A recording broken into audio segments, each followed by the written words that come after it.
अच्छा सर ਇਹ ਦੱਸੋ ਕਿ ਨੂਨ ਲੀਗ ਚ ਆਉਣ ਦਾ ਕਿਉਂ ਫੈਸਲਾ ਕੀਤਾ ਹੋਰ ਵੀ ਤੇ ਜਮਾਤਾਂ ਹੈ ਸਨ ਬਸ ਨੂਨ ਲੀਗ ਜੀ ਤੁਸੀਂ ਇਹ ਕਹੋ ਕਿ ਜਿਸ ਤਰ੍ਹਾਂ ਬਾਅਦ ਚੀਜ਼ਾਂ ਇਨਸਾਨ ਨੂੰ ਜਾਇਜ਼ ਮਿਲਦੀਆਂ ਨੇ ਨਾ ਇਸੇ ਤਰ੍ਹਾਂ ਜਿਹੜੀ ਨੂਨ ਲੀਗ ਨੇ ਮੈਨੂੰ ਵਿਰਾਸਤ ਵਿੱਚ ਮਿਲੀ ਹੈ ਮੇਰੇ ਵਾਲਿਦ ਸਾਹਿਬ ਮੁਸਲਿਮ ਲੀਗੀ ਸਨ बड़े डाई हार्ड मुस्लिम लीगी बिल्कुल और जब तक वो जिंदा रहे ने he was active in politics कभी मैंने तो इलेक्शन से कॉन्टेस्ट नहीं किया लेकिन लोकल बॉडीज़ वगैरह इस्लामाबाद दे और थ्रू आउट मुस्लिम लीग सो पैशन मुस्लिम लीग दा और मैं बचपन तो देख रहा था उन्हों दा लेकिन दूसरी ये चीज़ है कि जड़ी इस जमात के अंदर ना वैल्यूज़ अकदार और पैशन कम करने दा फॉर्मर प्राइम मिनिस्टर और साढ़े इस वक्त प्रेजिडेंट नवाज शरीफ साहब दे और उसके बाद मौजूदा वज़ीर आज़म शहबाज शरीफ साहब दे तो I admire that passion and try to follow that Shahbaz साहब ने कम करके मैं पहले इस तो पहले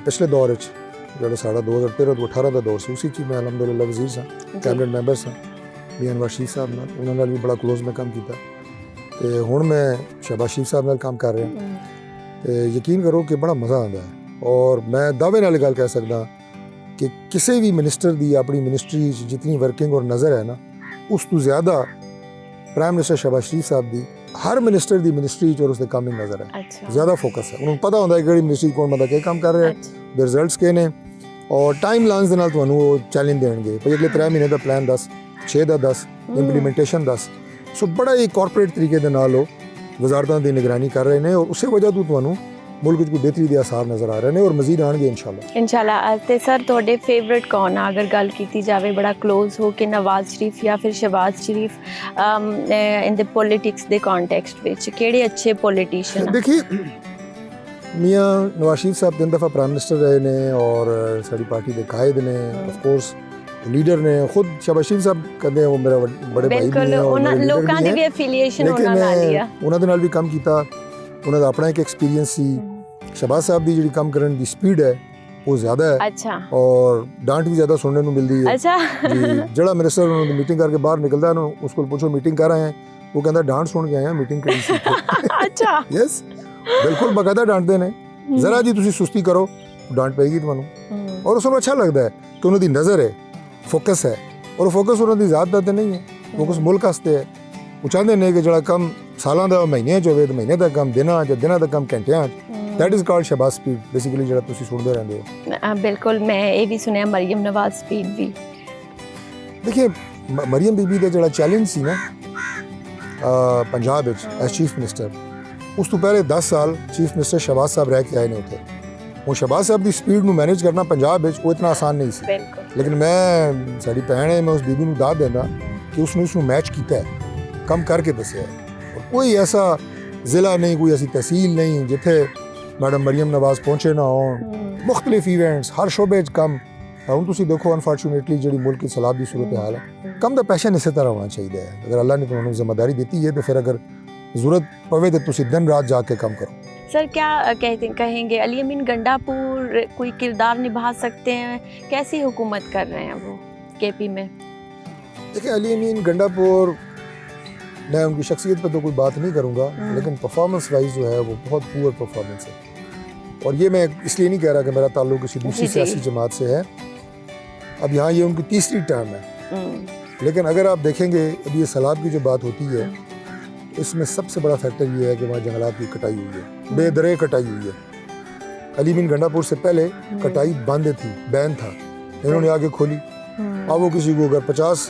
दरख्त काटने के कोई परमिट लेता है वो 500 काट लेता है अच्छा उस्मान बुज़दार को अगर कंपेयर किया जाए अली अमीन गंडापुर से तो फिर किसकी परफॉर्मेंस बेहतर थी देखिए उस्मान बुज़दार तो एक बाख्तियार वज़ीर आला नहीं थे वो एक कमज़ोर वज़ीर आला जो लगाए गए उसकी बुनियादी वजह ये थी कि इमरान खान साहब और बुशरा बीबी उस सूबे के ऊपर अपनी मुकम्मल ग्रिप रखना चाहते थे और थोड़ा सा मैं समझता हूँ कि इनसिक्योरिटी का भी शिकार थे क्योंकि उनको चीफ मिनिस्टर पंजाब एक बहुत तगड़ा चीफ मिनिस्टर होता है तो कहीं ये बहुत कैप्चर ना कर ले पार्टी ना मेरी कैप्चर कर ले या कोई लीडरशिप ना कैप्चर कर ले कमज़ोर आदमी उन्होंने लगाया अली अमीन हेड स्ट्रॉन्ग आदमी है काम समझता है लेकिन उसकी प्रायोरिटीज़ नहीं है उसकी प्रायोरिटीज़ कुछ और है उसकी प्रायोरिटीज़ सूबा बनाने से ज़्यादा अपना आप बनाना है। सूबे के अवाम को तवज्जो दें तो वो इंटेलिजेंट आदमी है, आई मस्ट से। सर सही कह रहे हैं आप, बिल्कुल सही कह रहे हैं। अच्छा मैं सर, लेकिन आप सच्ची बात करूंगा, चाहे आप उनका ताल्लुक पॉलिटिक्स में दूसरी नहीं जमात से डलते, है। लाइक मैंने कभी नहीं देखा आपकी बहुत बड़ी कोई कंट्रोवर्सी आई हो या आप बहुत ज़्यादा बोले हो, तो आपके फेलोज हैं जैसे अता तारड़ हैं, वो इतना बोलते हैं और काफ़ी दफ़ा अब्यूजिव भी हो जाते हैं, तो क्या वजह है? देखिए, अता तारड़ जो है मेरा छोटा भाई है, जो वो ज़्यादा बोलते हैं ना, वो शौक से नहीं बोलते, ये उनकी मजबूरी है, क्योंकि ये उनका टास्क है। अच्छा। वो वजारत इत्तलात और नशरियात के वज़ीर हैं। अच्छा, अल्लाह ना करे आप भी बने। He is face of the government. जो गवर्नमेंट की पॉलिसी है, जो प्राइम मिनिस्टर जो है सोच रहे हैं, ये कर रहे हैं, और हर शोबे के अंदर जो जो वजारतें जो जो अचीवमेंट्स कर रही हैं, उनको वजारतें खुद भी बताती हैं, लेकिन ऑफिशियली वो जिम्मेदारी होती है वफाकी वज़ीर इत्तलात और नशरियात। इसलिए वो ज़्यादा बोलते हैं, वो ज़्यादा बोलना चाहिए उन्हें। तो जब आप ज़्यादा बोलते हैं तो आप गलतियाँ भी करते हैं। तो फिर ये तो अस्मा कुदरती बुखारी बात के बारे में है। क्या अगर उनको कोई स्टेटमेंट आपको लगा कि वो ट्रैक से उतरा हुआ है, तो ज़्यादा बोलेंगे तो कोई दो वर्ड तो आप स्किप कर ही जाते हैं। बिल्कुल। तो अस्मा बुखारी बहुत ज़्यादा बोलती है। अस्मा बुखारी तो ये चीती है जी, वो तो आपको पता अच्छा। है। बिल्कुल, उसको तो मैं बड़ा एडमायर करता हूँ, बहुत ज़बरदस्त। आपको लगता है ऐसे होना चाहिए ख़वातीन को, लाइक? बिल्कुल होना चाहिए। आप उनका करियर देखें, वो बड़ी मेहनत की है अस्मा बुखारी ने, और बड़ा वक्त दिया है पॉलिटिक्स को, और ख़वातीन के लिए ज़ाहिर है पूरी दुनिया में भी, लेकिन पाकिस्तान में बड़ा चैलेंजिंग होता है कि आप जो है पॉलिटिक्स के अंदर उस अंदाज से कि बिल्कुल आप दिन रात काम करें, मेहनत करें, तो मुश्किल होता है, लेकिन उन्होंने किया, परफॉर्म किया। तो अस्मा बुखारी बाज़ दफ़ा बहुत अग्रेसिव हो जाती, जैसे उन्होंने एक प्रेस कॉन्फ्रेंस ही कर डाली पूरे घंटे की अपने ड्रेसिंग के ऊपर, तो क्या वजह है? ड्रेस अच्छा पहना होगा तो कर दी, तो क्या हो गया? वैसे मैंने देखी नहीं है वो। अच्छा, नहीं, ये बड़ी कंट्रोवर्सी हुई थी ना, कि उन्होंने कहा मैं आपके अब्बे के दिए पैसों से पहनती हूँ, आप लोगों की अम्मियाँ कपड़े नहीं पहनती हैं, तो मैं क्या करूँ, कुछ इस तरह की चीज़ें उन्होंने मैंने देखी नहीं, इसलिए मैं उस पर ज़्यादा कमेंट नहीं कर सकता। ऑनेस्टली मैंने नहीं देखी। ओके, ठीक है। नहीं, लेकिन बहरहाल मैं जैसे आपको बताया ना, देखें, अब मैं थोड़ा मज़ीद एक्सप्लेन कर देता हूँ। अब मैं लेकिन आप इख्तिलाफ करते हैं, कहीं ना कहीं लाइन क्रॉस नहीं करनी चाहिए, चाहे कुछ भी हो जाए, बेशक वो पीटीआई वाले हों, या मैं ये भी कहती हूँ पीटीआई वालों ने भी लाइन क्रॉस की थी जब उनकी हुकूमत थी, उन्होंने ऐसे ऐसे केसेस भी डाले जो नहीं थे।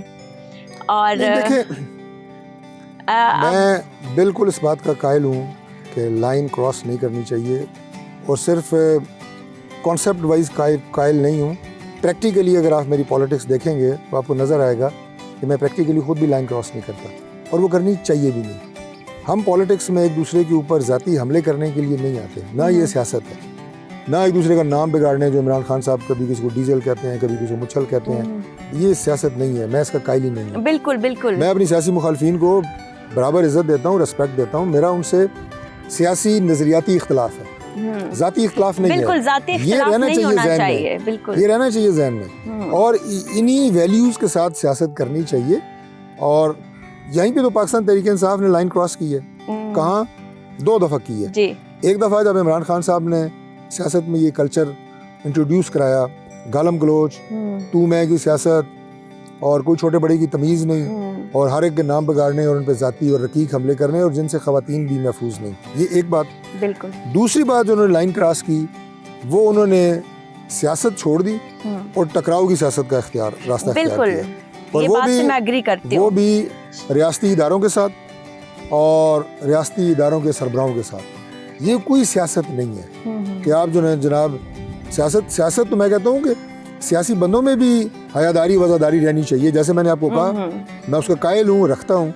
वो सियासत छोड़ के आप रियासत से टकराना शुरू कर दें, और फिर उसके बाद जो उनके लोग सोशल मीडिया पे बैठते हैं, वो जो कुछ लिखते और करते और कहते हैं रियासत के बारे में, पाकिस्तान के बारे में और हमारे इदारों के बारे में, वो तो मैं समझता हूँ कि शायद इतना मलबा तो इंडिया ना डालता हो। बिल्कुल। जंग के बाद डाला है, लेकिन जंग से पहले नहीं डाला उन्होंने जितना इन्होंने डाला है। ਤੁਹਾਡੇ ਹਾਂ ਚਾਹ ਪੁੱਛਣ ਦਾ ਕੋਈ ਰਿਵਾਜ ਨਹੀਂ, ਅਸੀਂ ਤੇ ਸੁਣਿਆ ਸੀ ਨੂਨ ਲੀਗ ਦੇ ਬੜੇ ਬੜੇ ਵੱਡੇ ਦਸਤਰਖਾਨ। मैं ਤੁਸੀਂ ਗੱਲਾਂ ਇਤਨੇ ਚੰਗੇ ਕਰ ਰਹੇ ਹੋ ਕਿ ਮੈਂ ਤੁਹਾਨੂੰ रोक के चाह की ऑफर करना नहीं चाहता, लेकिन मेरा ख्याल चाह की ब्रेक कर ली है। डॉक्टर तारिक फजल चौधरी ने हाई टी से तवाज़ो की, चाय के साथ हल्की फुल्की गपशप जारी रही। सर, आपको खाने में क्या पसंद है?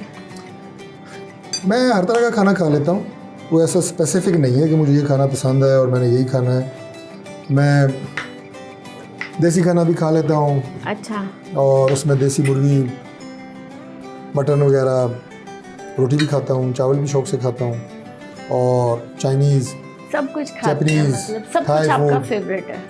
वो सब अच्छा लगता है। वो क्यों?